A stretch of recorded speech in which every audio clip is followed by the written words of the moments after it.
아래 정파 행정님께서 기도로 성취되는 전신갑주라는 제목으로 하나님의 말씀을 증거해 주시겠습니다.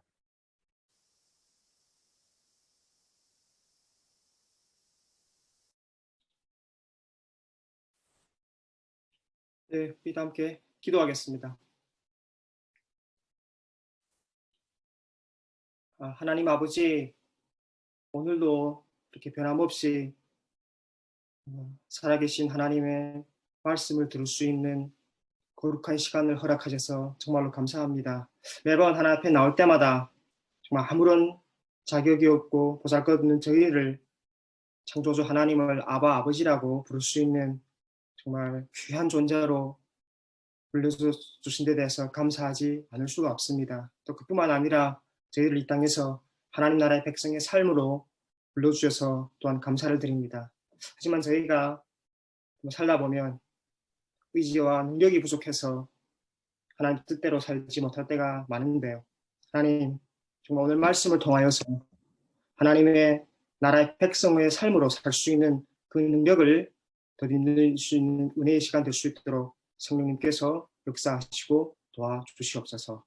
감사하며 살아계신 예수 그리스도 이름으로 기도드립니다.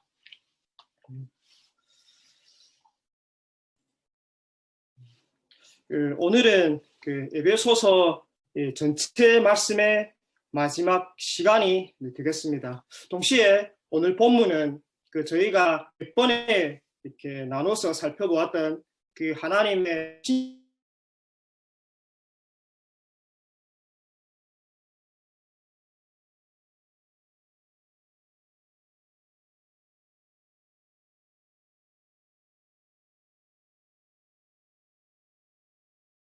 기도와 간구로 하되 이렇게 시작을 합니다.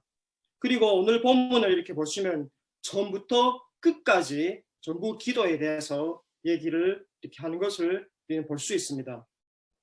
기도는 하나님의 전신갑주 중에 일개 장비가 아닙니다. 하나님의 전신갑주는 앞에서 우리가 살펴보았듯이 뭡니까? 진리의 허리띠, 의의 흉배, 복음의 신, 믿음의 방패, 구원의 투구, 그리고 성령의 검까지 해서 총 6개로 구성되어 있습니다. 그렇다면 하나님의 전신갑주에 대해서 앞에서 이렇게 언급했으면 결론은 당연히 전신갑주와 연관이 있는 것으로 다루어야 하지 않겠습니까? 예를 들면 이런 거죠. 영적 전쟁에서 승리하려면 전신갑주를 든든히 착용해야 한다든지, 아니면 전신갑주 사용 방법이나 그 중요성에 대해서 재차 강조한다든지, 아무튼 앞부분의 내용과 연관성이 있어야 되는데 보면 내용상 전혀 연관이 없어 보이는 기도라는 주제로 지금 결론을 맺고 있다는 사실입니다. 성경은 우리한테 무엇을 말해주고 싶은 걸까요? 그리스도인들이 하나님의 전신갑주를 착용하고 치르는 영적 전쟁에서 기도가 없으면 안 된다는 사실을 말해주고 있는 것이 아닙니까? 다른 말로 말하면 그리스도인의 영적 전쟁에서 기도는 필수이다. 지금 이것을 말해주고 있는 것입니다. 하나님의 전신갑주에 대해서 자세하게 다루었다고 해서 전신갑주를 착용하기만 하면 전쟁에서 자동으로 승리할 수 있는 것이 절대 아닙니다. 기도가 없는 전신갑주는 아무런 효력이 없습니다. 요즘은 휴대폰 하나로 많은 일들을 할 수 있어서 아주 이렇게 편리하지 않습니까?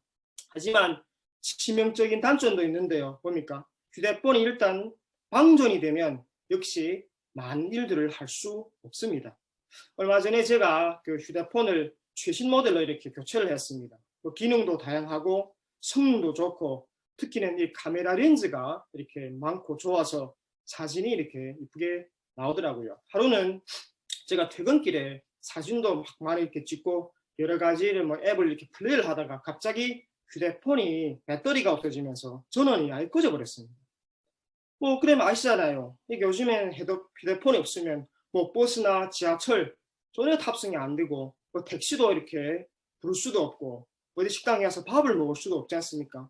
그래서 제가 마지막에 방법이 없어서 사무실로 다시 이렇게 걸어 들어가서 한동안 충전을 했던 적이 있습니다. 보십시오. 이처럼 휴대폰이 아무리 기능이 다양하고 성능이 좋다고 해도 만약 전원이 꺼져버리면 휴대폰은 더 이상 역할을 할 수 없는 이게 뭡니까? 그런 최등위에 불과합니다. 제가 지금 무엇을 말하고 싶은 것인지 아시겠죠? 만약 우리가 영적 전쟁에서 전신갑주를 아무리 든든히 착용했다고 해도 만약 기도가 없다면 이 방전되어서 전원이 꺼져버린 휴대폰처럼 아무런 역할을 할 수 없는 상태와 똑같다는 사실입니다. 최신 모델이 무슨 소용이 있습니까? 배터리가 없어서 작동을 하지 않는데. 저와 여러분의 전신갑주는 혹시 이미 전원이 꺼져버린 이 최신형 휴대폰과 같은 상태에 머물러 있는 건 아닙니까?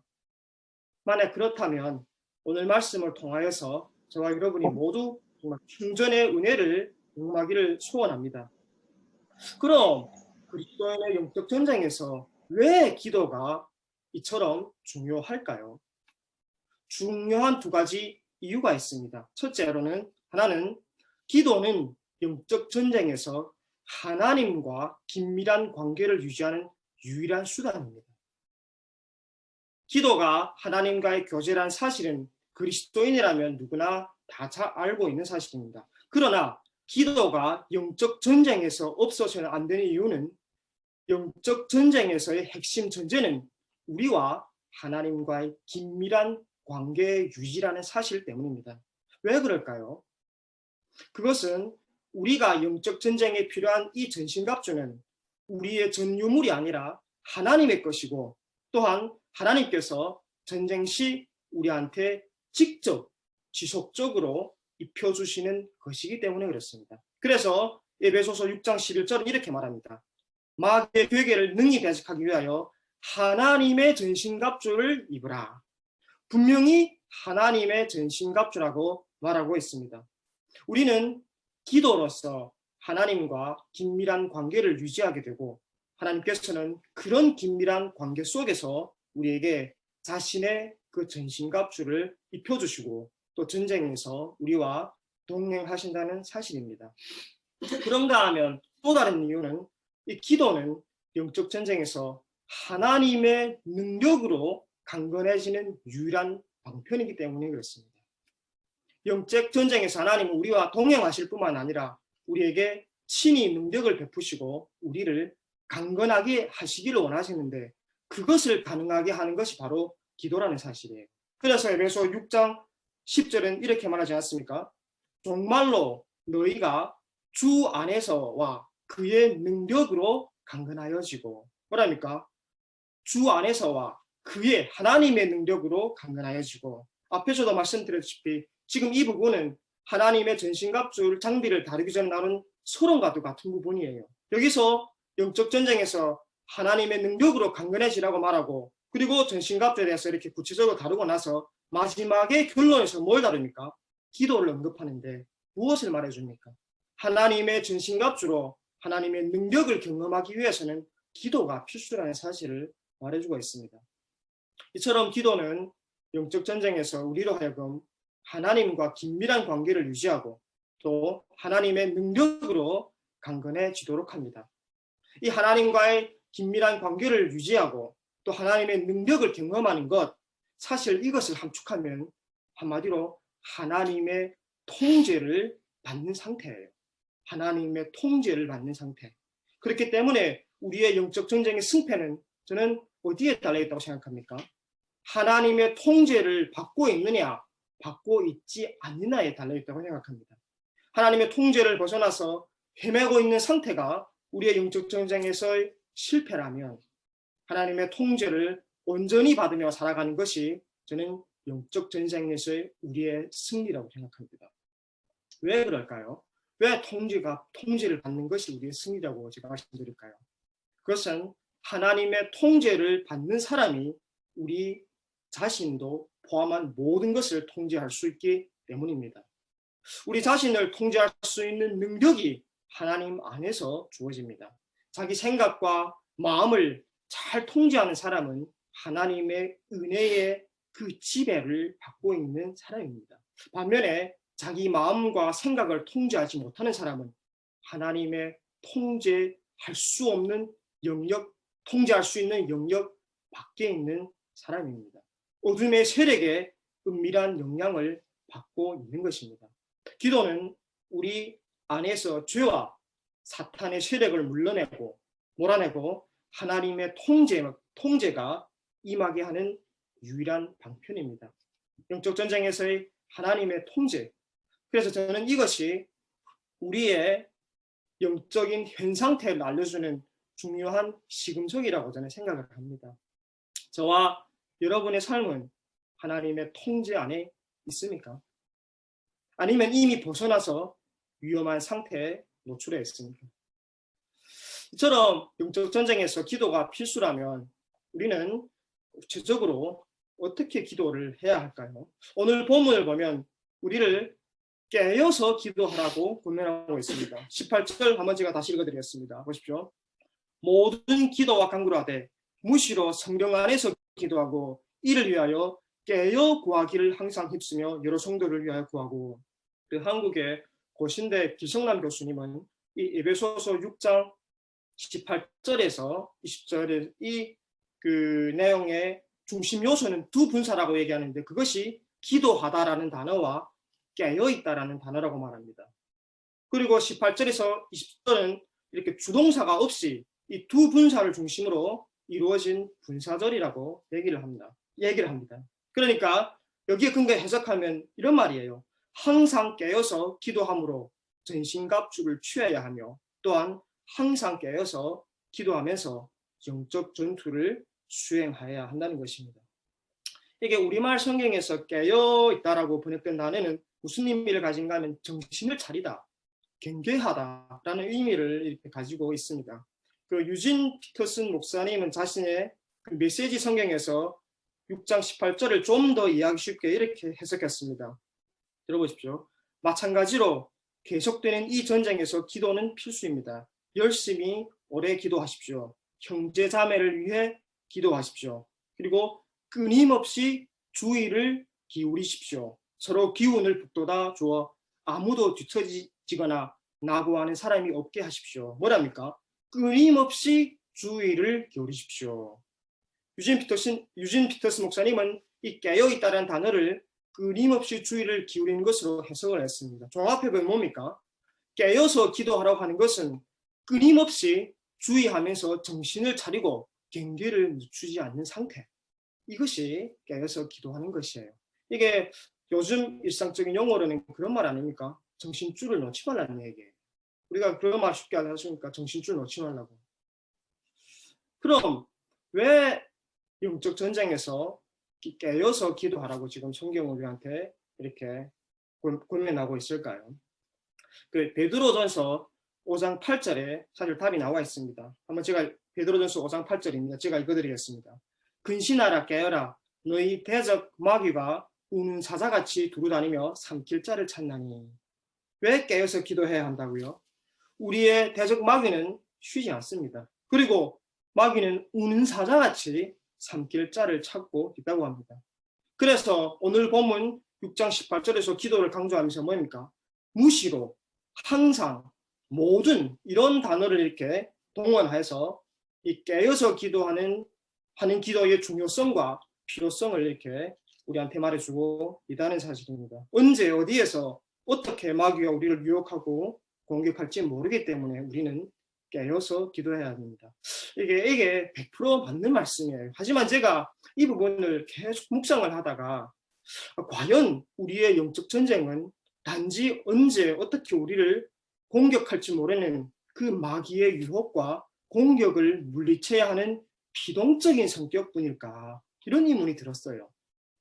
그런데 우리 하나님께서요, 책 한 권을 통해서 저는 답을 주셨다고 생각합니다. 한국의 고신대 교수였던 그 박용돈 목사님의 그 밥심으로 사는 나라라는 주기도문 강해서인데요. 관련 부분을 제가 한번 읽어드리겠습니다. 잘 들어보십시오.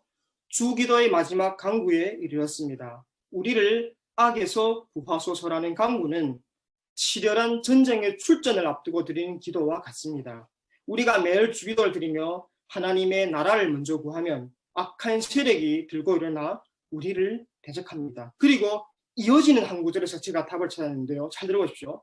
하나님 나라를 구하며 사는 것은 우주적 전쟁의 한복판으로 들어가는 것을 뜻합니다. 뭡니까? 다시 읽어드릴게요. 하나님 나라를 구하며 사는 것은 우주적 전쟁의 한복판으로 들어가는 것을 뜻합니다. 무엇을 의미할까요? 사탄의 유혹과 공격을 물리치는 우리의 영적 전쟁의 본질은 뭐라고요? 하나님 나라를 구하며 사는 삶이라는 놀라운 사실이에요. 소극적으로, 수동적으로는 우는 사자같이 우리를 삼키려고 하는 그 사탄의 공격을 막아내고 물리치는 싸움이지만 좀 더 적극적으로 또 본질적인 의미에서 본다면 하나님 나라를 추구하며 살겠다고 우리가 결단하고 시작하는 순간 우리의 영적 전쟁은 바로 시작된다는 사실이에요. 그런 의미에서 영적 전쟁을 바라보는 우리의 시각을 저는 한 단계 승화시킬 필요가 있다고 생각합니다. 단지 영적 전쟁을 사탄과의 싸움으로만 보지 마시고 영광스러운 하나님 나라를 추구하는 삶으로 업그레이드 해야 합니다. 이런 맥락에서 보면 저와 여러분이 현재 삶 속에서 영적 전쟁을 치르고 있다는 실감이 만약 나지 않는다면 저는 100% 둘 중 하나라고 생각합니다. 뭘까요? 영적 전쟁에서 승승장구하면서 두려움이나 어려움을 느끼지 못한다거나 아니면 하나님 나라를 추구하지 않기 때문에 영적 전쟁 자체가 아예 시작되지 않았다든지 둘 중 하나예요. 만약 여러분이 지금 나는 영적 전쟁을 치르고 있는 것 같지 않다, 실감이 안 난다면 하나는 뭡니다. 승승장구하든지 아니면 아예 시작되지 않았다든지. 저와 여러분은 지금 어느 쪽에 더욱 가깝습니까? 이렇게 하나님 나라의 관점에서 우리의 영적 전쟁을 바라본다면 오늘 우리는 깨어서 무엇을 위해서 기도해야 될까? 뭐 기도가 필수이고 또 깨어서 기도해야 되는데 그럼 성경 오늘 본문은 우리가 깨어서 무엇을 기도해라고 말하고 있을까? 이런 시각에서 오늘 본문을 통해서 우리의 그 영적 전쟁에서의 기도의 방향과 내용에 대한 세 가지 이렇게 교훈을 말씀드리도록 하겠습니다. 첫째, 깨어서 기도한다는 것은 성령님의 도심으로 하나님의 뜻이 성취되도록 하는 기도예요. 성령님의 도심으로 하나님의 뜻이 성취되도록 하는 기도입니다. 오늘 본문 6장 18절을 보시면 뭐랍니까? 성령 안에서 기도하라고 말씀합니다. 깨어서 기도한다는 것은 우선 성령 안에서 드리는 기도를 의미합니다. 이게 성령 안에서 기도한다는 것은 뭘 의미할까요? 여기서 성령 안에서 기도한다는 것은요, 뭐 황홀한 그런 신비스러운 기도나 방언이 아니라 성령님의 감화와 그의 도심으로 드리는 기도를 의미합니다. 왜 우리는 기도하면서 성령님의 도심을 받아야 할까요? 뭐 기도 우리도 할 수 있지 않습니까? 왜 오늘 이 본문에서 우리를 성령 안에서 기도하라, 성령님의 도심을 받으려면 기도할까요? 그 요구하고 있을까요? 저는 이 로마서 8장 26절, 27절에 이렇게 대답합니다. 제가 한번 읽어드릴게요. 이와 같이 성령도 우리 연약함을 도우시나니 우리가 마땅히 빌 바를 알지 못하나 오직 성령이 말할 수 없는 탄식으로 우리를 위하여 친히 간구하시느니라. 27절, 마음을 감찰하시는 이가 성령의 생각을 아시나니 이는 성령이 하나님의 뜻대로 성도를 위하여 간구하심이니라. 두 가지 이유가 있습니다. 우리가 성령님이 도우심을 받아낸 이유 두 가지. 첫째 뭡니까? 성령님이 하나님의 뜻을 알고 있기 때문입니다. 당연한 얘기 아닙니까? 성령님은 삼위일체 하나님의 한 위격이십니다. 성령님은 하나님이시기 때문에 하나님의 뜻이 곧 성령님의 뜻이에요. 반면 우리는 하나님의 뜻을 모르는 경우가 사실 대부분입니다. 너무 많습니다. 위에 로마서 말씀대로 말하면 뭡니까? 연약해서 그래요. 그리고 무지하고 교만해서 알 수도 없고 또 알려고도 하지 않는 것 같습니다. 이게 우리가 성령님의 도우심을 받아 이유가 뭡니까? 성령님이 하나님의 뜻을 알기 때문에 우리는 도움을 받아야 되고요. 두 번째는 뭡니까? 성령님은 우리를 위하여 간구하시기 때문에 그렇습니다. 성령님은 하나님의 뜻을 알고 있을 뿐만 아니라 뭡니까? 연약하고 무지하고 교만한 우리를 위하여 뭐랍니까? 말할 수 없는 탄식으로 하나님의 뜻대로 우리를 위하여 간구하고 계시다는 사실이에요. 여러분 한 번이 좀 곰곰이 생각해 보세요. 이것이 얼마나 이렇게 놀라운 축복이고 은혜인지를. 제가 그 금방 위에서 읽어드린 이 로마서 8장 26장 27절 26절 27절 내용을 이렇게 이번 설교 준비하면서 계속 묵상하다가요. 하나님의 마음을 읽는 것 같아서 눈물이 났습니다. 하나님의 뜻을 아시는 성령님을 우리한테 보내셨을 뿐만 아니라 또 성령님으로 하여금 연약한 우리를 대신해서 말할 수 없는 탄식으로 더 나아가서 뭡니까? 우리를 위하여 하나님의 뜻대로 강구하게까지 하시는 하나님. 왜 하나님은 이렇게까지 하셔야 됩니까? 왜 이렇게까지 하시면서 우리를 보고 기도하라고 할까요? 하나님은 혼자서도 다 하실 수 있으잖아요. 우리가 기도를 안 한다고 해서 하나님의 뜻이 이루어지지 않는 것도 아니지 않습니까? 저희 집 애가 그 2살이 좀 넘었을 때 한 번은 제가 집에서 이렇게 마늘 껍질을 벗기고 있는데 자기도 이렇게 해보겠다고 마늘을 쥐고 이렇게 껍질을 까는 시도를 하더라고요. 그거 아시겠지만 2살밖에 안 된 아이가 마늘 껍질을 어떻게 바르겠습니까? 계속 해도 안 되는 거예요. 실제로 저한테도 아무런 도움이 되지 않았습니다. 근데요, 제 마음이 너무 기쁜 거예요. 왜요? 딸과 같이 할 수 있어서요. 그래서 제가 집애가 마늘 조각을 이렇게 가지고 신경을 하는 동안에요, 마늘 여러 조각을 껍질을 거의 다 벗긴 상태로 슬며시 집애 앞에 갖다 놓고요, 벗기라고 했더니 집애가 그 마지막 껍질을 벗기고 나서 자기가 완성했다고 생각하고 너무 기뻐하고 놀라고 즐거워하더라고요. 제가 그 순간 우리를 행하신 하나님의 마음도 이런 것이 아닐까 생각하며 마음이 뭉클했습니다. 하나님은 우리 없이도 모든 걸 하실 수 있는 분입니다. 하나님의 뜻은 우리가 기도를 안 해도 다 이루어지십니다. 그런데 왜 우리 보고 하나님의 뜻이 성취되도록 기도하라고 할까요? 뭡니까? 우리를 너무나 사랑하셔서 우리와 함께 하고 싶어서예요. 하나님은 우리를 통하여 자신의 뜻을 이루어 가시기로 작정하셨습니다.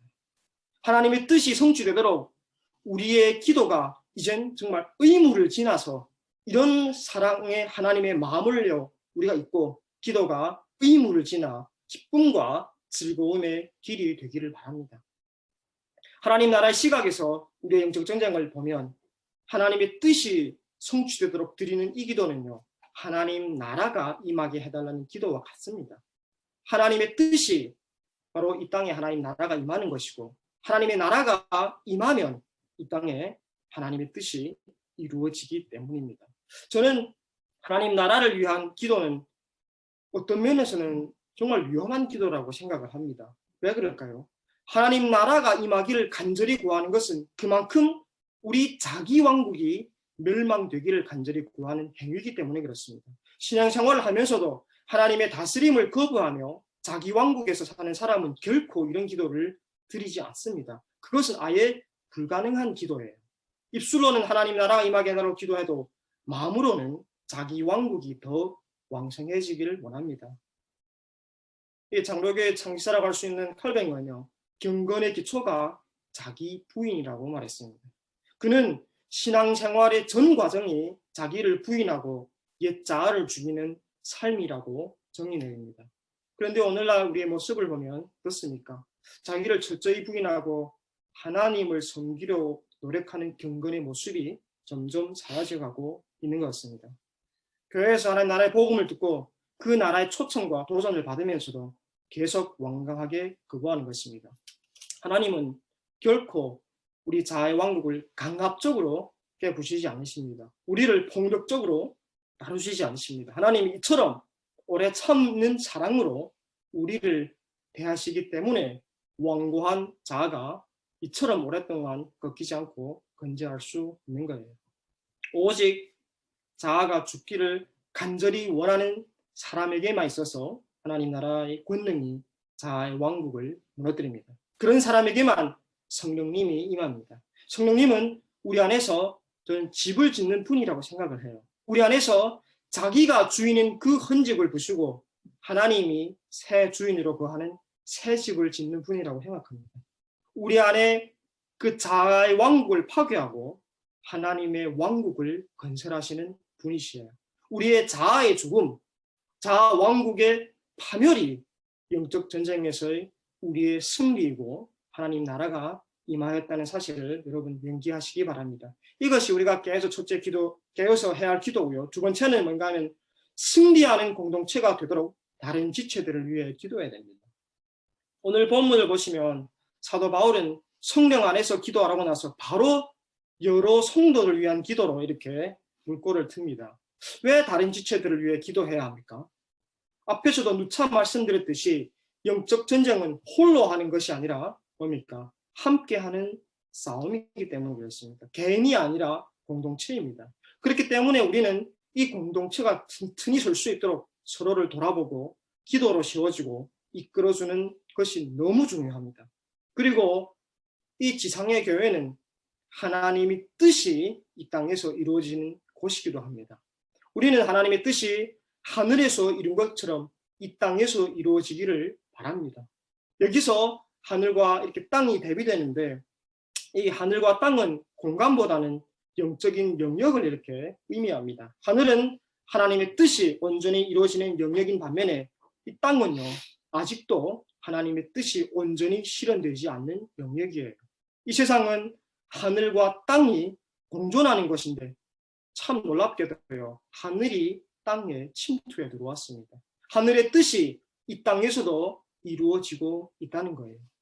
하늘과 땅의 어떻게 말하면 입맞춤이 시작되었습니다.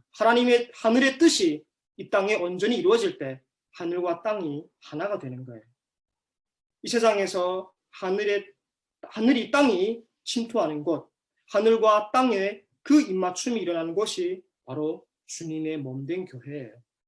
하나님의 뜻이 밝히 드러나고 그 뜻을 따라 살려고 이렇게 힘쓰는 무리들이 이루는 공동체가 바로 교회라는 사실입니다. 하나님 나라의 구체적인 모습은요, 다름이 아니라 관계에서 나타납니다. 누군가가 교회는 관계의 혁명의 결과로 탄생한 공동체라고 말했습니다. 그리고 성령님은 그 사이로 가시는 하나님이란 말도 있어요. 사이로 가시는 하나님. 성령님은 하나님과 우리 사이, 그리고 나와 너 사이에서 일하시고 그 뒤틀린 관계를 치유하시는 분입니다. 하나님 및 형제자매와 화평한 관계를 맺게 하십니다. 하나님 나라를 대적하는 가장 심각한 죄는 바로 관계를 깨뜨리는 것, 그 교제를 파괴하는 것, 하나님 나라 공동체를 허무는 것입니다. 죄는 바로 그 교제의 결핍에서 오며 자기 안에 갇혀있는 사람에게 가장 힘든 것이 바로 이 교제예요. 그래서 우리는 처음 어렵더라도 이 교제의 폭을 좀 이렇게 넓혀야 합니다. 끼리끼리 만나면요, 자기도 모르게 폐쇄적이고 배타적인 그런 그룹을 형성하게 되기 마련입니다. 그래서 정말 교회에서 잘 모르는 교인과 마주치거나 새로운 사람들이 오면 먼저 다가서서 교제하시기 바랍니다. 그리스도인들은요, 주일뿐만 아니라 주중에도 성령 안에서 기도로 교제하고 서로를 섬깁니다. 험한 세상에서 하나님 나라 백성으로 살아갈 수 있도록 우리는 기도해야 합니다. 서로를 위한 이런 기도가 하나님 나라 백성으로 살아가는 원동력이 됩니다. 제가 속해 있는 소조에서는요, 한 2주 전부터요, 온라인 소조 모임을 이렇게 가지고요, 온라인 상에서 기도 제목을 나누고 서로 기도해 주는 그런 시간을 지금 가지고 있습니다. 서로 기도해 주는 것이요, 얼마나 힘이 되고 얼마나 아름다운 일인지 모릅니다. 이렇게 온라인도 하나님 나라를 위한 섬김의 매체 역할을 할 수 있습니다. 하나님과 그 교회와 형제자매들 사랑하는 이는 기도합니다. 우리가 꼭 명심해야 할 것은 교회가 세상과 다를 바 없는 이기적인 집단이 되어서는 절대 안 됩니다. 다른 사람에게 무관심하고 자기 구원과 신앙만을 챙기기에 그런 급한 신앙이 되어서는 곤란합니다. 우리는 모두 이기적인 존재들이에요. 그러므로 그 교회 안에 운행하는 사랑의 영이신 그 성령님의 인도를 따라서 서로를 기도로 섬기는, 그리고 사랑하는 하나님 나라의 삶을 배워 가시기를 바랍니다. 그래서 교회의 공동체가 이 땅에서 정말 하나님 나라가 온전히 구현되는 그런 승리하는 공동체가 우리가 되어야 됩니다. 네, 마지막으로 우리는 계속 세상에서 담대하게 복음을 전하도록 기도해야 됩니다. 에베소서 6장 19절 20절입니다. 이렇게 한번 제가 읽어드리겠습니다. 또 나를 위하여 구할 것은 내게 말씀을 주사 나로 입을 벌려 복음의 비밀을 담대히 알리게 하옵소서 할 것이니 이 일을 위하여 내가 쇠사슬에 맨 사신이 된 것은 나로 이 일에 당연히 할 말을 담대히 하게 하려 하심이니라. 마지막으로 사도 바울은 자신을 위하여 기도하려고 이렇게 부탁을 합니다. 여기서 중요한 것은 사도 바울의 기도 부탁한 내용이에요. 감옥에서 쇠사슬에 맨 상태이지만 자신이 사도 바울은 자신이 풀려나가거나 자신의 건강을 위해서 기도하는 것이 아니고 뭡니까? 그런 상황 속에서 자신이 복음의 비밀을 깨달아서 담대하게 복음을 전하게 해달라고 우린 기도 부탁하는 것을 볼 수 있습니다. 무엇을 말해주고 있습니까? 그리스도인의 삶의 목적이 뭡니까? 자신의 건강과 행복과 편안함이 아니라 뭡니까? 세상 사람들에게 복음을 전하는 것이라는 사실입니다. 우리의 영적 전쟁의 최종 목적도 세상에서 복음을 전하는 것입니다. 마귀의 유혹과 공격을 물리치고 이겼다는 그런 자신만의 승리주의에 빠지는 것이 아니라 부단히 자신을 부인하고 자아왕국을 파괴하고 세상에서 다른 모습으로 살아갈 때, 세상 사람들 섬길 때, 그럴 때 하나님께서 우리를 통하여 이 세상의 하나님을 알아가고 싶게 하고요. 복음을 받아들이게 함으로써 그곳에 하나님의 나라가 임하게 된다는 사실입니다.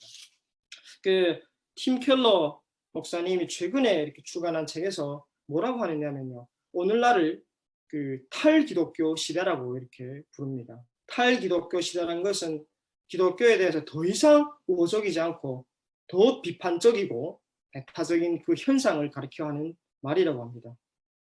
그래서 이게 탈기독교 시대가 오게 되면 참 세상에서 그리스도인들이 복음을 증거하기가 너무 어려워진다는 거예요. 그럼에도 불구하고 이 오늘날 그리스도인들이 이런 탈기독교 시대에서 세상에서 복음을 드러낼 수 있는 중요한 이렇게 접점이라나요. 그것이 있는데 그 중에 하나가 뭐라냐면 그리스도인의 매력이라고. 이 매력이란 단어를 씁니다.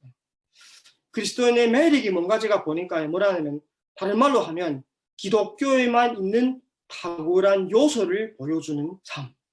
뭡니까? 기독교에만 있는 탁월한 요소를 보여주는 삶. 그리고 그것을 삶으로 살아내야 된다고 합니다. 제가 이렇게 쭉 보면서 참 여러 가지가 있는데요. 한번 제가 그 중에서 한번 몇 가지만 읽어드릴 테니까 여러분, 저와 여러분 함께 한번 이 그 상 앞에서 나는 진짜 그리스도인의 매력을 가지고 살아가고 있는가 한번 체크하시고 없다면 그것을 위해 결단하는 시간 되기를 바랍니다. 몇 가지만 읽어드릴게요. 첫째로 뭡니까? 기독교는 고통으로 상실되기보다 그 깊이를 더해가는 인생의 의미를 제시한다. 뭡니까? 고통으로 상실되기보다는 그 깊이를 더해가는 인생의 의미를 제시한다. 두 번째, 기독교는 상황에 좌우되지 않는 만족을 제시한다. 환경이나 상황이 어떻든지 뭡니까? 만족을 제시하는 것. 그리고 세 번째는 기독교는 정의를 추구하면서 타인을 억압하지 않도록 지켜주는 토대를 제시한다. 그리고 마지막은 뭡니까? 기독교는 인생에서 경험하는 초월적인 아름다움과 사랑에 대한 설명을 제시한다. 어떻습니까? 이런 것들이 그리스도인의 매력이에요. 이런 것들이 왜 필요하다고 말씀하시는가 하면 오늘날처럼 탈기독교의 시대, 이제는 기독교나 그리스도인들의 더 이상 우호적이지 않고 비판적인 이런 환경 가운데서 우리 그리스도인의 매력 포인트들, 이런 것들을 살아가는 것이 복음을 담대히 전하는 방식이라고 말하고 있다는 것입니다. 우리 그리스도인들이 이런 복음의 매력 요소를 삶에서 드러낼 때, 즉 세상에 없고 기독교에만 있는 탁월한 요소를 보여줄 때 세상은 우리의 신앙에 대한 궁금증을 가지고 신앙을 알아가고 싶은 마음이 생긴다는 거예요. 저는요, 이것이 오늘날 그리스도인들이 세상에서 살아가는 법이라고 생각합니다. 한마디로 세상에서 살되 세상에 속하지 않는 자들, 세상에서 살되 세상에 속하지 않는 자들. 오늘 결론은 에베소서 3장 18절 19절의 그 사도 바울의 기도로 좀 맺으려고 합니다. 왜냐하면 우리가 이 세상에서 하나님의 뜻을 추구하고 교회 공동체를 세워가며 나아가서 세상에서 복음을 전할 수 있는 것은요, 전적으로 하나님께서 예수 그리스도의 죽음과 부활로 우리를 구원해 주시고 하나님의 자녀로 불러주신 그 은혜와 그 사랑의 복음을 깨닫는 데서부터 시작하기 때문입니다. 네, 그 성경을 가지고 분들은 한번 성경을 펼쳐서 한번 보시겠습니다. 에베소서 3장 18절에서 19절입니다. 예, 제가 한번 다 펴주시면 제가 한번 읽어드리겠습니다. 3장 18절 19절입니다. 능히 모든 성도와 함께 지식에 넘치는 그리스도의 사랑을 알아. 그 넓이와 길이와 높이와 깊이가 어떠함을 깨달아. 하나님의 모든 충만하신 것으로 너희에게 충만하게 하시길 더하노라. 사랑하는 성도 여러분, 기도는 하나님 나라 백성으로서 이 땅에서 승리하며 살아갈 수 있는 은혜의 방편입니다. 항상 깨어서 기도하는 여러분이 되시기를 바랍니다. 성령 안에서 하나님의 뜻을 추구하고 교회 공동체의 지체들을 기도로 섬기며 이 세상에서 그 매력적인 삶으로 복음을 증거하는 저와 여러분들이 되시기를 소망합니다. 그래서 정말 오늘날처럼 이렇게 혼미하고 어려운 세상 속에서도 하나님께서는 기도하는 우리를 통해 하나님 나라를 세워가시기를 다시 한번 소망해 봅니다. 우리 찬송 한 곡 부르고 우리 기도하는 시간을 가지겠습니다.